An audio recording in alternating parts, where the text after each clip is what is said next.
Bienvenidos a un nuevo espacio de entrevista. Hoy estará con nosotros la doctora Mayra Garbi. Ella es gastroenterólogo. Hoy vamos a abordar un tema fascinante que es el estómago habla. ¿Qué dice nuestro estómago que no puede comunicar? Salud intestinal. Bienvenida, doctora Mayra, a los espacios de entrevista desde Caracas, Venezuela. Les saluda Danilo Márquez. Como dijiste, mi especialidad es la gastroenterología y, bueno, evidentemente la salud de todo el tracto digestivo. Doctora, para iniciar este conversatorio, este podcast interesantísimo el día de hoy, ¿qué nos puedes referir así de manera muy general como salud intestinal? Salud intestinal es mantener el equilibrio de todas las funciones digestivas, entre ellas pues la alimentación, la eliminación de los productos de desecho, así como digestión.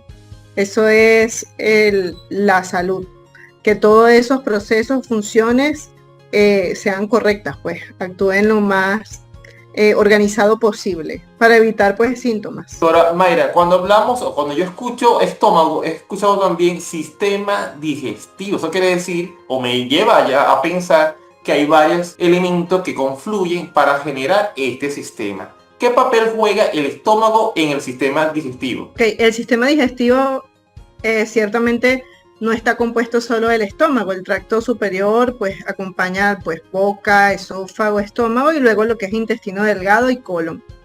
El papel del estómago es porque posterior a pasar al alimento allí, pues allí es donde inicia la digestión, pues la primera etapa de la descomposición de los alimentos. Entonces es una etapa primordial porque de eso depende que el siguiente paso, que es la digestión intestinal, sea adecuada. Cuando nos referimos a nuestro sistema de salud, casi siempre como cultura venezolana, acudimos a nuestros médicos cuando ya tenemos signos evidentes de que algo nos pasa. ¿Qué signos pudieran empezar a alertarnos de que nuestra salud digestiva podría, o intestinal en este caso, podría estar viéndose afectada o que se podría afectar y comprometerse en mayor medida? Digamos que lo más frecuente son los síntomas a veces superiores, llamados que sea acidez, reflujo, náuseas, intolerancia a ciertos alimentos y hinchazón, distensión abdominal y en la parte inferior pues diarrea, estreñimiento.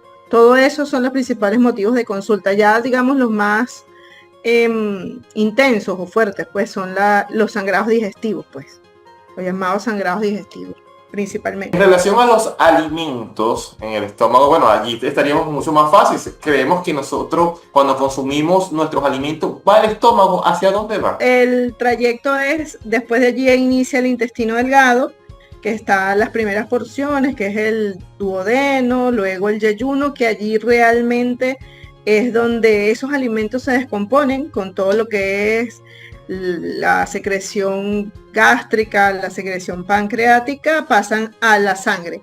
O sea, todo digerido, proteínas, grasas, carbohidratos y lo que no se logra absorber, como la fibra, pues sigue para el intestino, resto del intestino delgado, intestino grueso, hasta pues eliminarlo a través de la defecación. En el caso de los alimentos, quisiera consultarle cuáles son aquellos hábitos alimenticios que pueden ser negativos para nuestro sistema o salud intestinal.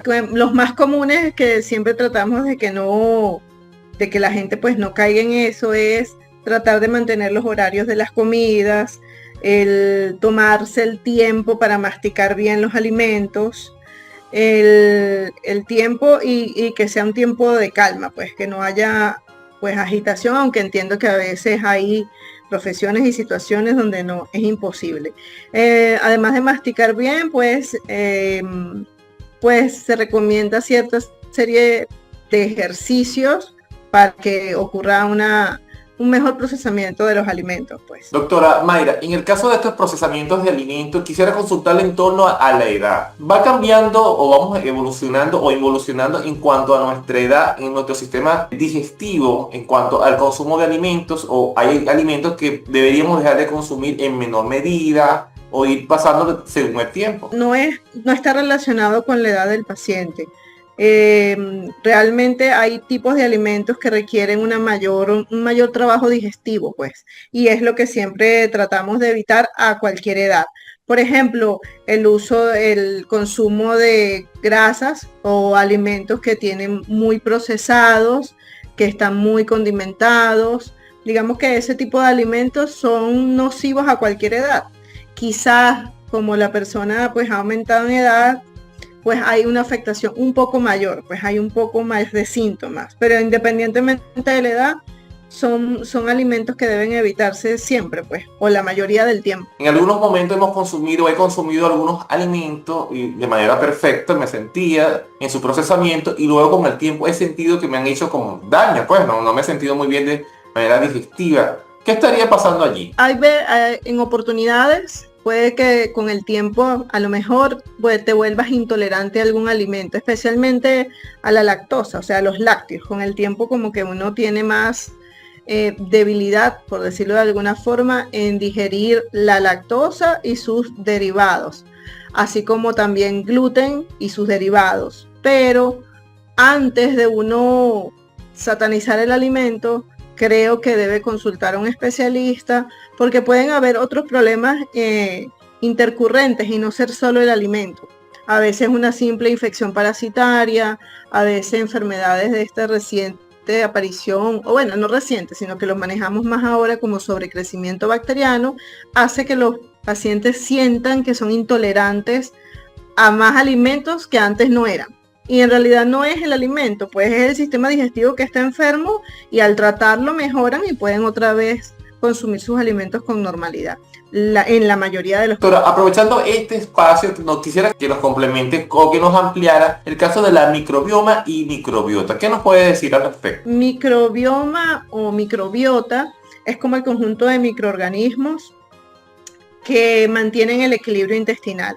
Son organismos vivos, los más estudiados son bacterias y bueno, por supuesto viven en nuestro tracto digestivo.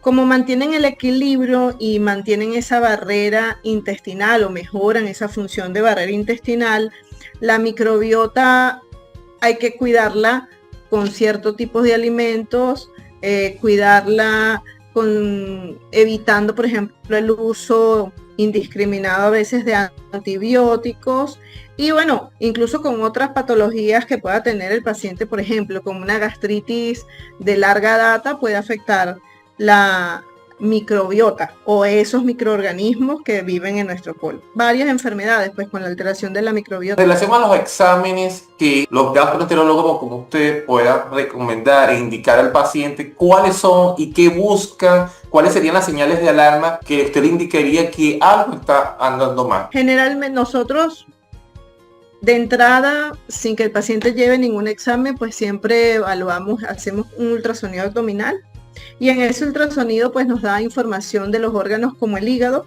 por ejemplo, del cual se derivan a veces sintomatologías, pues especialmente relacionados con el hígado graso y con otros trastornos metabólicos. Si tú vas a la consulta y, por ejemplo, dices que tienes un cambio de patrón evacuatorio, que tiene un estreñimiento que no mejora, diarreas que no mejoran, dolores abdominales que no puedes tratarlos con los antiespasmódicos comunes, pérdida de peso, sangrado digestivo, todos esos son síntomas de alarma para ir al siguiente paso o al siguiente estudio, que son las endoscopias, pues, tanto superior como inferior. En caso de este tipo de exámenes ya quizás puedan que sean más invasivos, resulta ahorita muy invasivo hacia el paciente, hay nuevas tecnologías que hagan más llevadero este tipo de exámenes. Bueno, realmente son invasivos porque pues requieren una sedación al paciente, aunque son sencillos, son procedimientos sencillos. Y la respuesta es que no hay sustituto para la endoscopia porque es una visión directa del órgano que te permite además, si encuentras algún tipo de lesión, tomar una biopsia, a veces realizar terapéutica de inmediato a través de estos mismos estudios y no es como nuestro patrón de oro, o sea, nuestro estudio oro para el diagnóstico de enfermedades. Por ejemplo, podrías preguntarme, ¿y por qué no una tomografía? La tomografía va a demostrarte quizás lesiones más grandes, pero a lo mejor ver por una úlcera por tomografía no va a ser evidente. Entonces, generalmente, aunque sea invasivo, es lo mejor, pues, es lo indicado. En el caso de acciones o hábitos preventivos para cuidar y mantener nuestra salud intestinal, ¿qué nos recomendaría? Una dieta balanceada, masticar bien los alimentos, evitar el consumo de grasas, alimentos condimentados, de alimentos ultraprocesados, tratar de comer a la hora. A veces medirse un poco con las porciones de los alimentos y los horarios. A veces notamos que hay pues abuso en los horarios, o comen muy tarde, o duermes inmediatamente. Todo eso va a afectar finalmente todo lo que es el tracto digestivo. Quisiera ahora entrar en torno a los mitos y verdades que están en torno al tema de hoy, que es estómago habla, salud intestinal. ¿Qué mitos andan por allí? Y quisiera comentarle algunos y luego usted me añade otros si los tienes por allí. En el caso, quisiera consultarle en la mañana a gente que tiene la costumbre de desayunar muy temprano en la mañana o quizás muy tarde, cenan muy tarde, qué comida se recomienda y cuáles estarían contraindicadas, porque a lo mejor el procesamiento de estos alimentos no serían tan rápido, ya que nuestro cuerpo estaría en situaciones de reposo, y en torno a los ejercicios. El mito sobre el horario quizás es más importante en la cena que en el desayuno. O sea, podrías desayunar a cualquier hora, o sea, iniciar tu proceso de digestión en cualquier momento, o sea, por muy temprano que sea, creo que no habría problema. Allí pues se iniciará la cadena de la digestión sin ninguna variación. Ahora, en torno a la cena, sí es complicado porque ya en horas de la noche entramos en un metabolismo basal pues más lento. El cuerpo está en disposición de descanso, por lo cual todo se enlentece. Entonces, en ese momento, en la cena, creo que es la comida en la que uno debe cuidarse más. Evitar grasas, comidas copiosas, muy picantes, no grandes cantidades, eliminar un poquito el consumo de carbohidratos, sobre todo esos carbohidratos simples que requieren pues un mayor esfuerzo para el estómago y para el intestino en la digestión.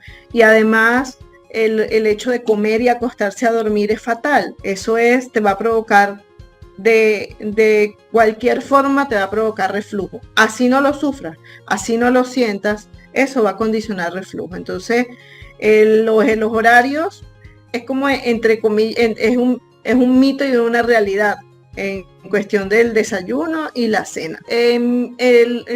Lo del mito, quizás lo único relacionado con el ejercicio y la ingesta de comidas es que tienes que tener un momento adecuado para comer y una distancia adecuada entre la comida y el ejercicio, porque si lo haces demasiado rápido, no da tiempo a que el cuerpo digiera.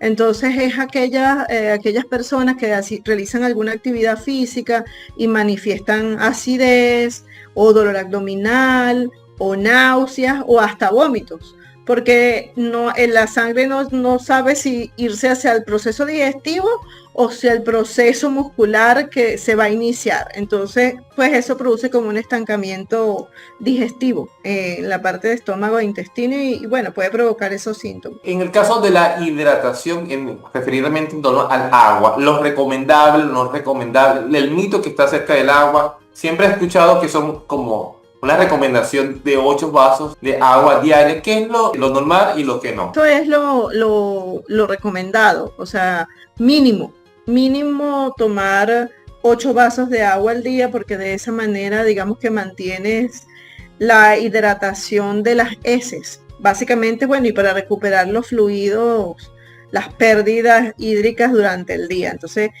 digamos que esa es más o menos la indicación.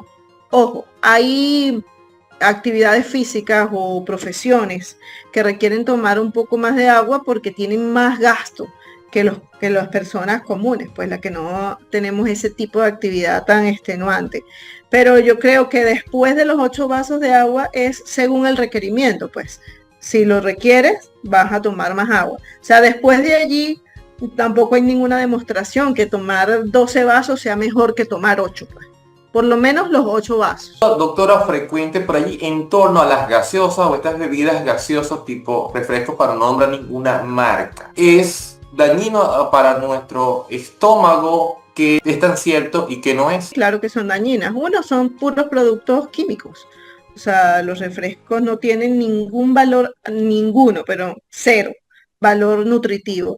Además, al ser aguas carbonatadas, digamos que promueven la hinchazón. Entonces hay pacientes que estos que tienden a tener más meteorismo, que se les abomba la barriga, por decirlo de alguna manera, esto va a empeorar eso. Además de los altos niveles de azúcares, no, o sea, no hay cero, o sea, para mí no deben existir las gaseosas, de verdad que no le encuentro el beneficio a eso en nada. Desde su experiencia, doctora, coméntenos qué enfermedades o qué sintomatología se están presentando con mayor frecuencia, llega a su consultorio, cuáles son y qué medidas preventivas podríamos tomar para no ir directamente a su consultorio. Depende de los síntomas. Los primeros o lo más frecuente es el reflujo, o sea, acidez, quizás ardor en la boca del estómago, que uno podría interpretar como enfermedad de reflujo o quizás como una gastritis. Medidas preventivas para eso, pues el horario de las comidas, evitar comer y acostarse inmediatamente y que las porciones no sean grandes. En tipo de alimentos, pues evitar las grasas, alimentos muy condimentados, muy procesados. Si tienes reflujo, evitar el café porque da reflujo. Y así como pues chocolate para reflujo. Si tu motivo de consulta, otro que es frecuente, es lo que llaman distensión o hinchazón, que a veces los pacientes consultan, piensan que es gastritis y en realidad están hablando de un problema más bien intestinal. Para ese tipo de paciente, en cuanto a la forma de comer, pues evitar comer rápidamente, o sea, masticar bien los alimentos, no tratar de hablar mientras se come para no ingerir más aire. Y en cuanto a tipo de alimentación, pues evitar los lácteos, las frutas, la fructosa o el azúcar de esas frutas muy dulces, por ejemplo, a veces como mango, como pera, que pueden provocar distensión. Y ciertos vegetales también. A lo mejor suena raro, pero a veces los pacientes dicen que la cebolla me distiende. Sí, la cebolla tiene un oligosacárido que hace que se fermente más que el resto de los vegetales y a lo mejor te distiende. Bueno, eso en cuanto, como dices tú, medidas generales, pues para que la gente no tenga que acudir al gastroenterólogo. Hemos conversado con la doctora Mayra Galvi, gastroenteróloga. Doctora, ¿cómo podemos conectar con ustedes? ¿Puede refrescarnos sus redes sociales? ¿Cómo conectar con su servicio? Mis redes sociales es dra.mayragalvis pues en Instagram. Y bueno, trabajo en la Florida, Instituto Clínico, y también en el Centro Fenic Salud. Por allí me pueden encontrar. Escucharon a la doctora Mayra Galvi. El tema de hoy, el estómago habla. Todas aquellas cosas que están relacionadas con nuestro estómago y con nuestra salud intestinal. Hay que cuidarnos, tomar medidas preventivas y siempre acudir a nuestro médico ante cualquier señal que le podamos llamar nuestra atención a nuestra salud para no verse afectada. Y desde Caracas, Venezuela, les acompañó Danilo Márquez y aquí seguimos creciendo juntos. Muchísimas gracias.